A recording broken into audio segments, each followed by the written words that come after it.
Minecraft, Java, and console have a world option called SUPERFLAT, while Minecraft Bedrock just has flat, which is missing just as much as you'd expect. This is changing today, as despite us being less than 24 hours out from a major Minecraft update, we already have our first beta and preview for the next one in what will likely become known as the summer drop, with all of its cute new features. Hello, I'm AbYX, and today I'm going to guide you through the 1.21.80 beta, which is just released today, as it will tell us all about what's happening in this next update. But first, let's answer your big question you probably have of what is the next game update. So the answer is the summer drop. We can answer this logically by inferring that they have a drop every 3 months or so. We've had a winter drop, a spring drop, and so summer drop seems logical, but also this is what Mojang themselves revealed with the URL of one of the promotional images they've used for this, and so the summer drop is the next game update for Minecraft, Bedrock, and Java, and there have been 2 features revealed so far, the bigger of which was definitely shown at Minecraft Live to be very happy, to say the least. Interestingly, Mojang has since confirmed myself and other creators that the Ghast will have a crafting recipe, and they just didn't show it in the show. But what is interesting is that the Ghast is not in this new beta, but they have shown us the second feature and even upgraded it, because the player locator bar will now allow you to see players in spectator mode if you yourself are in spectator mode. That's kind of fun, I guess. So I am AbYX, and here is the player locator feature currently working in creative mode. I've actually not tested it in creative before. Most people show it off in survival, because in survival it replaces the XP bar, but in creative it's an entirely brand new bar. But what about spectator? So here's me now in spectator mode, presumably not being visible to all of the lovely people in this world. Okay, I have now turned on spectator mode for everyone in the game. This makes us floating heads that can now see each other, not just in person by looking at each other's skins. By the way, as a tiny Ghast, I lose basically no size by becoming a spectator, but what's fun about this is you can see the player locator bar exists, despite there being no bar for it to be attached to, and that's a really fun little change. And so yeah, of the summer drop features so far, this is the second of the 2 main ones you might have seen before this week, at a fun little change, but the much more exciting change is for Bedrock players, because the summer drop is for both Bedrock and Java, but Bedrock is going to be getting some additional features on top of this, and the biggest one you've been seeing around me right now, that's right, it's changes to how flat worlds work. Wait, is this... Did Adorahole turn into a polar bear? Whoa. Oh, he's just inside the polar bear. You can't be doing that. Not in 2025.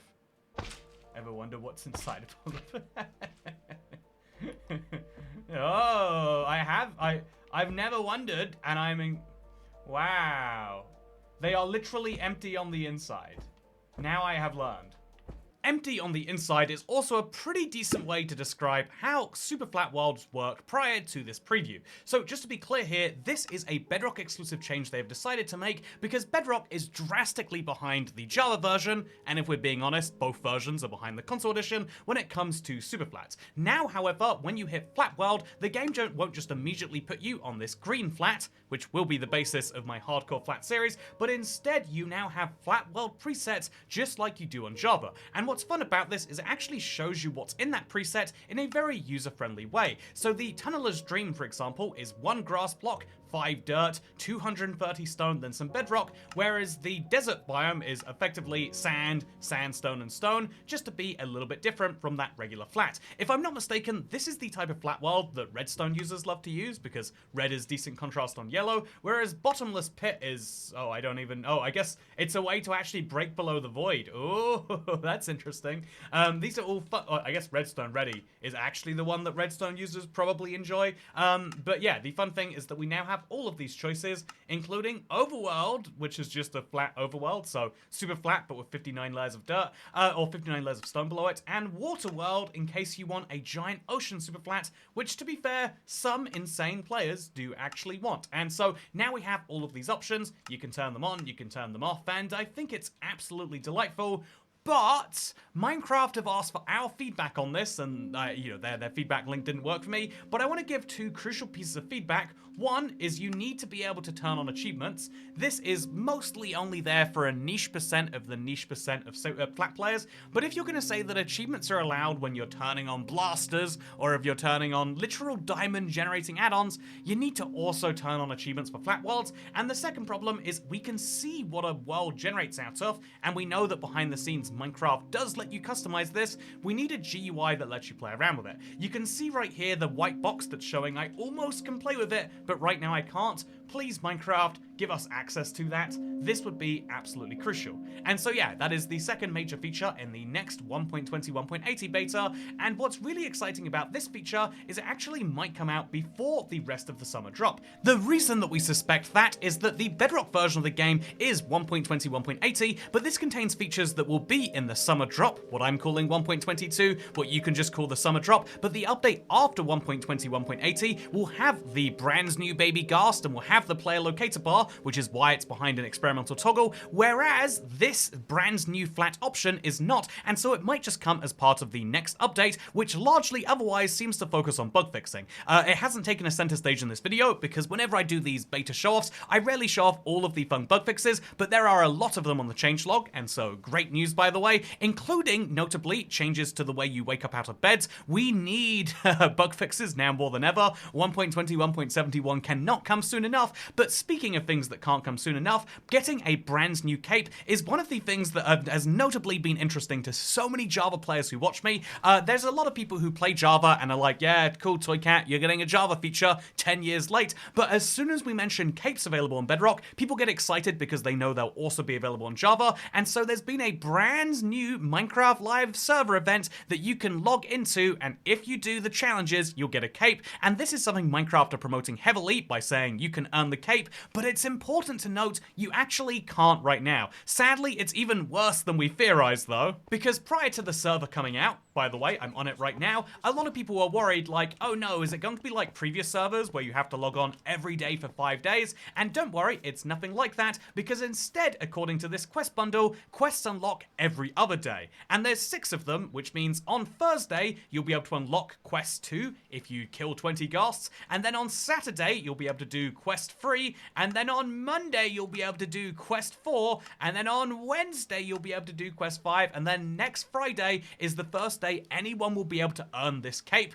this yearning cape, and so they're doing that to maximize your yearning, and crucially they're doing it so that the cape will be unlocked on the same day that the movie comes out, so that when you wear your cape you maximally promote the movie. This is kind of sad if you ask me, because the cape has been leaked, it has been revealed, and here is what it looks like, and I just, as someone who is using the red portal cape, which has Steve as the face, if you are wearing an Elytra, this is the 3rd cape in the row to have Jack Black. And let me just say, oh, that's so good. I love that they have released 3 Minecraft capes in a row, all of which have the same Elytra design, and all of which feature Steve. Because let's be honest, I think more of us were looking for ways to implement Jack Black into our Minecraft worlds. I am so glad that the cape that they are making us wait 11 days for is going to be more or less a copy of our previous capes if you're wearing an Elytra. And no, none of that was sarcasm. I don't know why you would think it is. But yeah, very, very tragic news.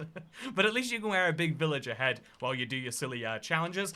Personally, I do think this is the biggest dud of a Minecraft server they've released in a while. The mini games just aren't that fun. I think the mining one actually has some decent potential in there, but otherwise, yeah, the Minecraft movie server event is here. It's fun to play the saxophone at people, I would say, but otherwise, this is one I'm going to be logging on to next Friday, or maybe next Thursday, and then next Friday, to get all of the challenges done, and then to earn my cape, but I'm not very happy about it. I feel like these community events only happen a few times a year, and they're great opportunities to allow the player base to have fun.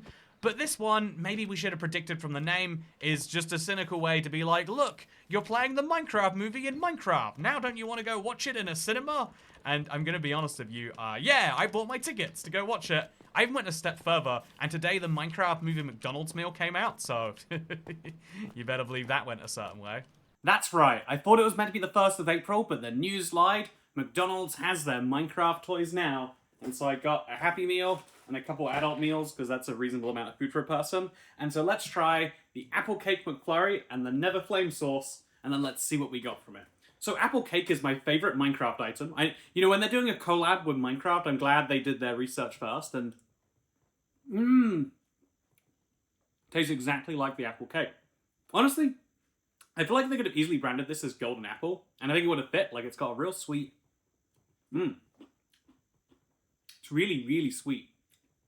And it is very apple-y. This could be Golden Apple McFlurry. If only someone in the marketing team had played some Minecraft, they'd have known that. But now, for the Never Flame sauce. So I've got some fries in this bag down here, and I'm gonna dunk them in this sauce. I think I was meant to get free sauces, but they were... It's, you know, have you been to a McDonald's in person recently? At least in London, it's stressful in there. There's like 50 orders before you, there's like 20 staff in there, and they all look like they're too busy. Oh, it's actually spicy. Oh, it's good spicy. It's like sriracha mixed with...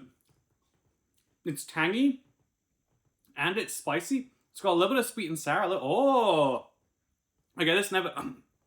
I made fun of it, but the Never Flame sauce is actually fire. Oh, in both ways. Anyway, I'm very excited to eat more of those. But first, what did I get as my toys for the day? Well, in my first chest, I feel like I'm going to be careful about this. In my first chest, there's a little button here. It looks like I have to... You know, these are made to be opened by children, it sounds like, but I've got it. There we go. In my first, I've gotten... Oh, it's the Big Mac Cube. Someone in my life was very excited to receive one of those. We'll have to let them know the good news. But then, get this. You know, I feel like I'm just gonna break my way in here a little bit. In the second one, I got myself... Oh, have I got both the ones I wanted? I have. I got... I have a Grimace toy and a Big Mac toy. And if I'm not mistaken, I'm meant to get a code to get each of these as a skin in the game now. So I'm looking forward to becoming Mr. Grimace.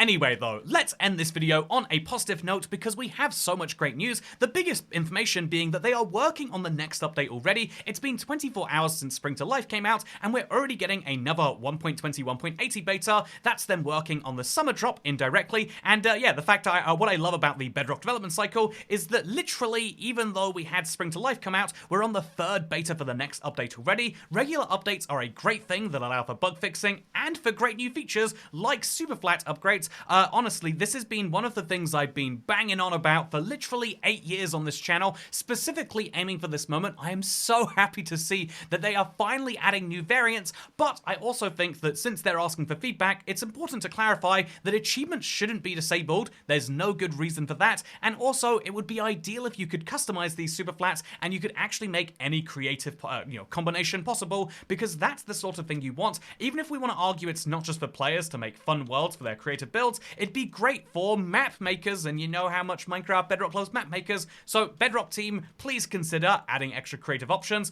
And also, yeah, when it comes to my feedback on the Minecraft movie, I bought tickets. It's gonna be fun to watch, and I'm excited to see the end of the era of Minecraft being used as an advertising vessel exclusively for its movie, and I'm also very, very excited to see the summer drop. By the way, just as a fun little bit at the end of this video that I want to mention, did you know we got the release month for that confirmed by a Mojang employee? There is so much to dive into with what they said there, but in June we'll be getting the summer drop. I love that Mojang has gone into this consistent pattern of updates, and I think this is what the game drop system was meant to do, and so if I could give you a little bit of analysis here, I think that actually Mojang are nailing it, at least with the release schedule, getting stuff out there regularly, and honestly when it comes to the winter drop, the spring drop, and the summer drop, each of them are pretty good. Even the summer drop so far, with its one feature, gets me excited for this new era of seeing stuff more often, and I know there's going to be people who say, nah, I want to see more focused updates, but I think there's always going to be people who hate a system more. But is this better for the majority of people? I genuinely think the answer is yes, and that is why I'm so excited for it. Anyway, with that said, I hope you all enjoyed this little beta video, and tomorrow I think we could dive more into what is happening with the summer drop, more specifically, and the interesting other tidbits of what was hinted, because there is so much to talk about. But for now, thank you, and I'll see you tomorrow. Goodbye.